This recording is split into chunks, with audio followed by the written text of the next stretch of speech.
Assalamualaikum warahmatullahi wabarakatuh. Apa kabar teman-teman? Alhamdulillah, kita bertemu lagi dalam pembelajaran ilmu pengetahuan alam. Kali ini kita akan mempelajari adaptasi hewan dan tumbuhan. Silakan disimak baik-baik materi berikut ini. Baik teman-teman, apakah yang dimaksud dengan adaptasi itu? Adaptasi adalah kemampuan makhluk hidup untuk menyesuaikan diri dengan lingkungan hidupnya.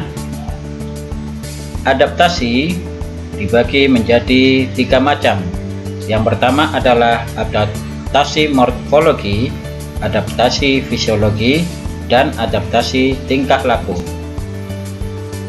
Adaptasi morfologi ialah penyesuaian makhluk hidup melalui perubahan bentuk organ tubuh untuk kelangsungan hidupnya. Contohnya, bentuk paruh burung ini menyesuaikan dengan jenis makanannya, ya, seperti paruh bebek, ya, kemudian paruh elang berbeda dengan paruh ayam, ya. Kemudian bentuk paruh burung juga bermacam-macam, seperti paruh burung pelikan, paruh burung kolibri, ya. Kemudian bentuk kaki unggas itu juga bermacam-macam, menyesuaikan dengan lingkungan hidupnya. Untuk bertengger, untuk mengais-ngais makanan, untuk mencakar atau mencapik-capik makanannya, ya.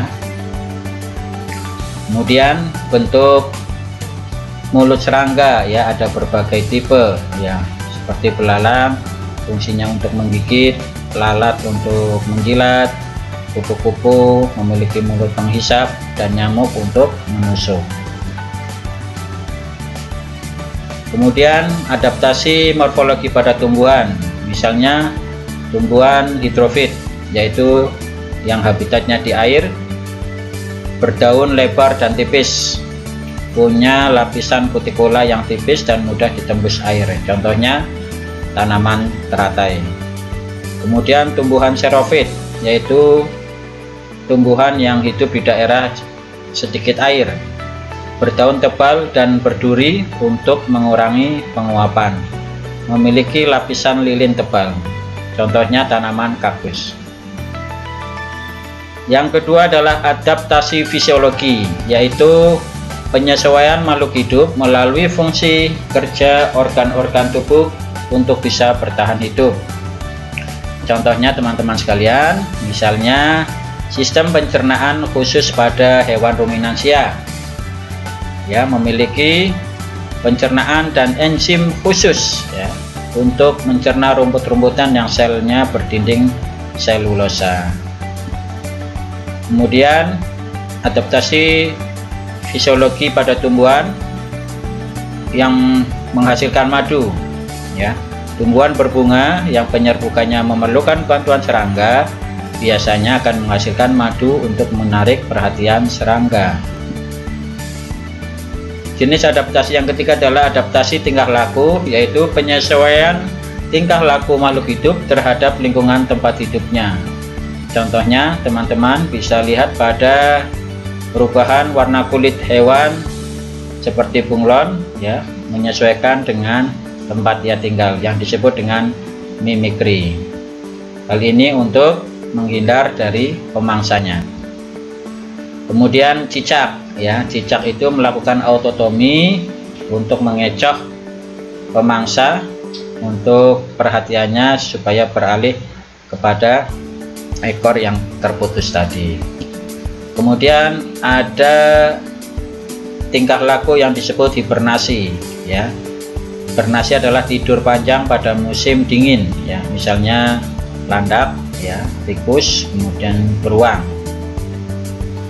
Kemudian ada estivasi. Estivasi yaitu tidur panjang di musim kemarau, misalnya pada kadal, katak, dan keong. Kemudian termasuk adaptasi tingkah laku adalah perilaku reproduksi. Dalam perilaku reproduksi, biasanya seekor hewan jantan bertarung dengan jantan yang lain agar dapat menguasai sebetina dan dapat melakukan perkawinan untuk berkembang biak. Kemudian contoh yang lain adalah munculnya paus ke permukaan air. Paus itu termasuk hewan mamalia. Kemudian dia bernapas dengan paru-paru. Untuk menghirup udara yang mengandung oksigen, dia keluar dari air untuk menghirup oksigen. Kemudian contoh yang terakhir ada pengeluaran cairan tinta oleh cumi-cumi dan gurita. Ya, dalam keadaan bahaya, dia akan menyemprotkan tintanya bertujuan untuk mengecoh lawan sehingga tidak bisa mengetahui keberadaan cumi-cumi atau gurita di tempat sekitarnya menjadi gelap. Alhamdulillah, kalian sudah mempelajari tentang adaptasi hewan dan tumbuhan. Sampai di sini pembelajaran kita kali ini. Jangan lupa tetap jaga kesehatan dan semangat belajar. Sekian, wassalamualaikum warahmatullahi wabarakatuh.